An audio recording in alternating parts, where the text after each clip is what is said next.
In the ancient world, empires were forged by kings, commanded by generals, and governed by aristocrats.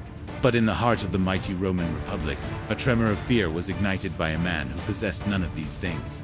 No wealth, no political power, no birthright. He was a slave, bound in iron, destined for a brutal death. His name was Spartacus, born a free man in Thrace, a region known for its fierce warriors. Spartacus was a soldier by trade. He understood discipline, strategy, and the raw courage of the battlefield. But the expanding jaws of Rome consumed everything, and soon, he was no longer a soldier fighting for his homeland. He was a captive. To the Roman war machine, his strength and skill were not marks of a respectable adversary, but qualities of a valuable commodity. He was captured, stripped of his identity, and sold like an animal. His destination was a place where human life was the cheapest currency, a gladiator school in Capua. This school was a factory of death, a brutal institution designed to turn men into killing machines for public spectacle. Day after day, Spartacus and others like him were forged in a crucible of pain, sweat, and blood. They were taught to fight, to maim, and to die, for the roaring approval of a crowd that saw their agony as entertainment. For the citizens of Rome, the arena was a thrilling diversion. For the gladiators, it was a living hell, a daily countdown to a violent and meaningless end. Each sunrise brought the stench of fear, and each sunset was a reminder that they might not see another. But within Spartacus, something refused to break. Beneath the scars and the filth, a fire raged. It was a flame of defiance that no whip could extinguish. A yearning for freedom so profound that no chains could ever truly contain it. He looked at the faces of his fellow gladiators, men from Gaul, from Germania, from Africa, and he saw not just condemned prisoners, but brothers in suffering.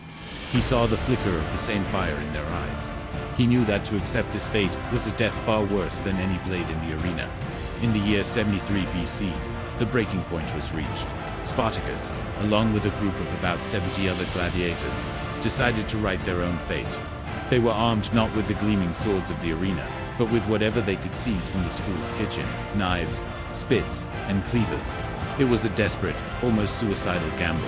They fought their way through their guards with the ferocity of cornered wolves, spilling the blood of their captors on the very training grounds where they had been brutalized. They broke through the gates of their prison, tasting the air of freedom for the first time in what felt like an eternity.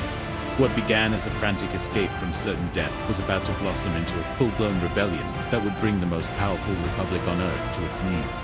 News of their escape spread like wildfire. Slaves toiling on the vast agricultural estates, the latifundia, heard the whispers. There were men and women who had known nothing but the lash, whose bodies were owned by masters who saw them as less than human. They abandoned their tools, their plows, and their chains, and flocked to join the growing band of rebels. Fugitives from the brutal mines and quarries, where life expectancy was measured in months, also joined the cause. It was a torrent of the dispossessed, the broken, and the forgotten.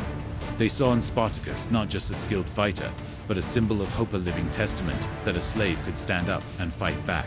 Within weeks, their ragtag group swelled from a mere 72,000. Then, as they moved through the countryside, their numbers exploded to tens of thousands. This was no longer just a band of escaped gladiators. It was a functioning army of the oppressed. They were a diverse multitude: farmers, shepherds, servants, and warriors, all united by a single, burning desire to be free. Initially, Rome dismissed them with arrogant contempt. The Senate in the great city viewed the uprising as a minor annoyance, a problem for local patrols, not the mighty legions.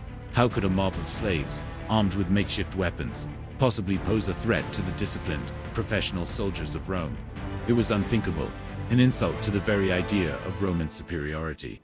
The Republic had conquered kingdoms and subjugated entire peoples.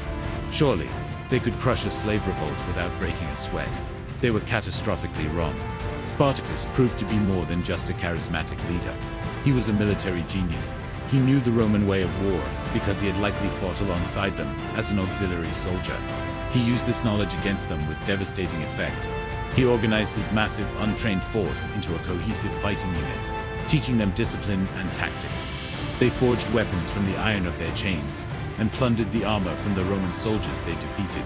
The first Roman forces sent to crush the rebellion were led by the praetor Gaius Claudius Glaber. Confident of an easy victory, Glaber cornered the slave army on the slopes of Mount Vesuvius, blocking the only known path down. He planned to simply wait them out, to let starvation and thirst do his work for him. But Spartacus was a master of unconventional warfare. Under the cover of darkness, his men wove long, sturdy ladders from the wild vines that grew on the mountain. They silently rappelled down a sheer cliff face on the opposite side of the volcano, a feat the Romans had deemed impossible. They circled around and launched a surprise attack on the unprepared Roman camp, annihilating Glaber's force. It was a shocking and humiliating defeat for Rome. The victory at Vesuvius sent a thunderous message across Italy. Spartacus was not just a bandit leader. He was a brilliant commander who could outthink and outfight Roman generals. Rome responded by sending a second, larger army under the command of another praetor, Publius Quirinus. Once again, Spartacus outmaneuvered the Romans. He used guerrilla tactics, ambushes, and rapid movements to confuse and demoralize his enemy. He defeated Varinus in a series of engagements, capturing his standards and even his personal horse, the ultimate humiliation for a Roman commander.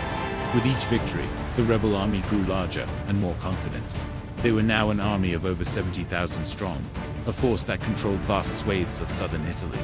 They had transformed from a desperate band of fugitives into a conquering horde that instilled terror in the hearts of Roman citizens. The Senate in Rome was now in a state of full-blown panic. The slave revolt they had so arrogantly dismissed had become an existential threat. This was no longer a mere police action. This was a war, a servile war, and Rome was losing. The fear in Rome was palpable. Wealthy landowners fled their villas, tales of the rebel army's ferocity spreading through the city like a plague. The man who was once a piece of property, a man with no name and no future, was now the most feared man in the Republic. His name was uttered in hushed, terrified whispers in the halls of the Senate. The slave, Spartacus, had made the masters tremble. He had shown them that the foundations of their entire world, built on the backs of millions of enslaved people, were far more fragile than they had ever imagined. The Republic, pushed to the brink, finally recognized the magnitude of the threat.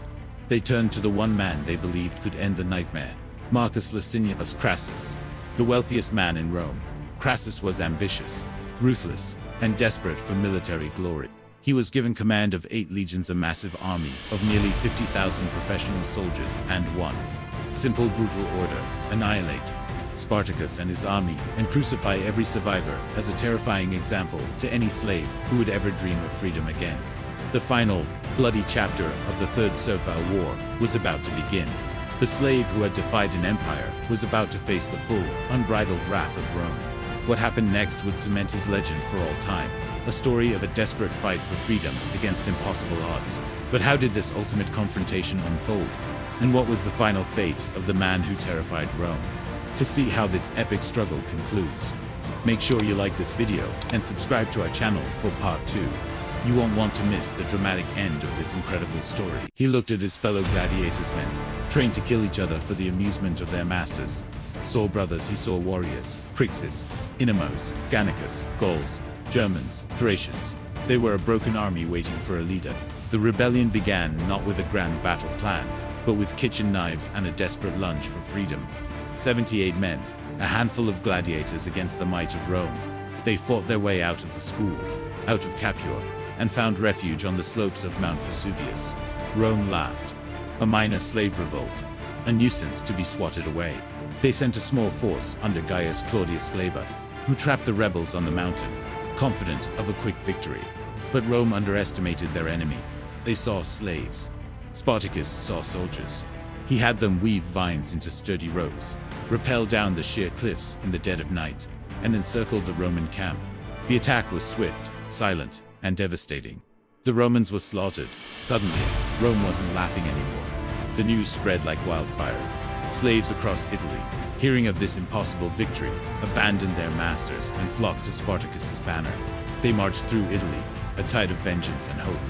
They crushed 2 more Roman legions sent to stop them. They were disciplined, organized, and fueled by a rage that had simmered for generations. Spartacus wasn't just leading a revolt. He was building a nation on the move. He melted down, plundered metals to forge weapons, and trained his people to fight as one. Every victory made Rome more afraid. Senators lost sleep. Generals panicked. The mighty empire was being humiliated by men who had once worn chains. But fear makes powerful men cruel. Rome sent its greatest general, Marcus Crassus, with a massive army. The final battle was brutal. The sky was dark with dust and blood. Spartacus fought like a storm. Surrounded, wounded, and outnumbered, he refused to run. He fought to his last breath, trying to reach Crassus himself. Spartacus died on the battlefield, but Rome could not kill what he created. To send a message, the Romans crucified over 6,000 captured slaves along the road to Rome, a line of crosses that stretched for miles. But instead of fear, history remembered courage. Spartacus never wore a crown. He never sat on a throne. But he terrified Rome in the only way that mattered.